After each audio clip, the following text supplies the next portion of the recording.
bust up. Ever since me and my talent had a bust up.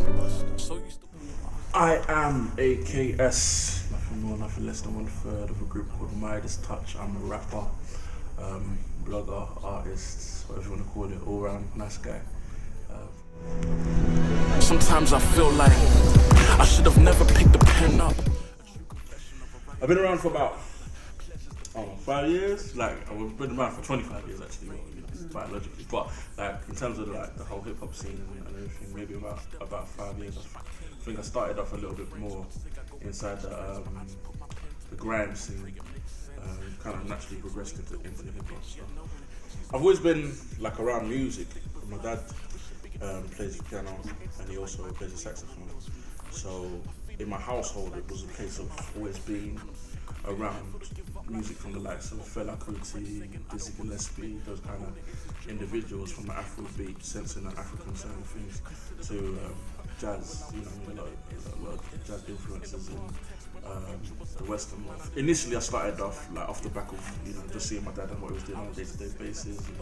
And, I used to try and sing. I remember going to one of my dad's performances at Albany Empire when I was about 7 or 8 and seeing him perform and jumping on the stage, grabbing the mic, like, I was part of the act and I wasn't, so, and just getting into the whole group of things and just writing on a regular basis. I was part of a little singing group. For me, it was a case of being in the whole grime scene. I wasn't really able to express the kind of thoughts and feelings that I had. I felt like, I'm just making music for the sake of getting a weed up or people to go a bit nuts, And I just thought that's not really what I wanted to be about. And with hip hop, I kind of found that avenue for expression. I'm quite a positive individual.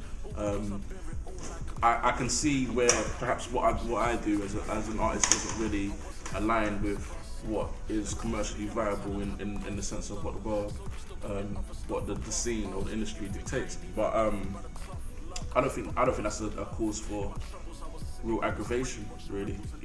It's frustrating at times when you have opportunities and you present it to certain individuals and you're not presented with those same opportunities. But one thing that I've learned is that I'm carving out my own kind of destiny, and I'm building up my own kind of fan base, and what I realise is that there are individuals in the world that familiarise themselves with what I do as an artist, and that number is increasing on a gradual basis, So I'm quite happy to move forward in the capacity that I'm doing. I think we at Two Things to Violence have obviously picked The Bus Stop as our favourite track because we feel our collective favourite track because we feel this allows the listener a bit of self-reflection. Yeah. Tell us more about this track and the rest of the tracks. The way you got to look at it is that it's the start of a journey. Be it a long journey. Everybody wants to go to places in life. Everybody wants to be a success or make it big. I'm no different. I want to do those things and get to those places. So for me, it was a case of just documenting the starts of a journey. I went through a lot of personal tragedies at the time in which I was making that particular tune. I wrote it up to the particular point that something happened, which meant that the whole theme of things really kind of meant a lot more to me. I remember having a number of conversations where people were asking me, what am I going to do with my music thing? And I always say, you're going to see. And some people aren't around to see that.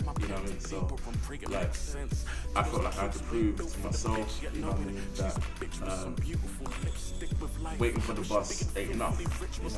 Like when the bus actually arrives, be it full, be it a case that you feel like the bus isn't the road transport that you want to be on. Maybe you feel like it's below you or whatever. Like it's a mode of transport that's going to take you to some kind of destination. How has music changed since you last started? You first started? You kind of have an affinity with the music that you grew up with,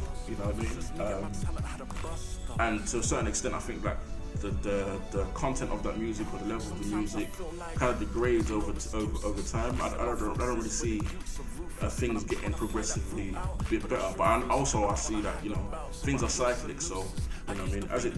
As things degrade in terms of the content or whatever, it leaves space for people to want more, and then also allow people to strive to be more. You know what I mean? So I think that music has got worse. You know what I mean? To a certain extent, I do that, but I think that it's created space for individuals like myself or you know, the Carlas, the Swisses or whatever to come through and fill that gap of, you know, maybe a knowledge base that doesn't fully exist inside the commercial hip hop arena to the same extent as it did when we was young. You know? Being a hip hop artist, what are your thoughts on situations like going on at this moment in London, UK, really?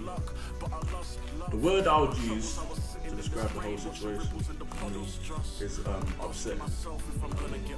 I'm upset by like the age at which people get involved inside this kind of lifestyle. I'm upset by the level of violence that's involved with it, man. You know what I mean? I don't think people really understand quite the gravity that's involved with the things that they're doing, you know what I mean, on the wider community. I mean, you know, an individual was killed, and the perpetrators, you know, feel like maybe perhaps it stops with them, but there's always repercussions for the actions that you do. You know what I mean? Whether that be somebody else is going to come for you, or you know what I mean, or the police finally catch up with you. You know what I mean? There's always repercussions, and in that sense, and also on the wider community, like that person that has died, you know, tragically, has got family. You know what I mean? And it's gonna ripple out to those individuals and, you know, people beyond that, the wider community at large. Also, at the time when, you know, the repercussions do occur, you've got a family. You know what I mean?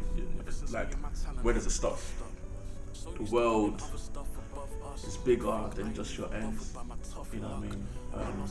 Or the postcode boundaries, or whatever the case may be. Whatever somebody tells you that you must be, or whatever somebody tells you that you are, you've got the power within yourself to kind of go beyond whatever the expectations or the stereotypes are, you know what I mean?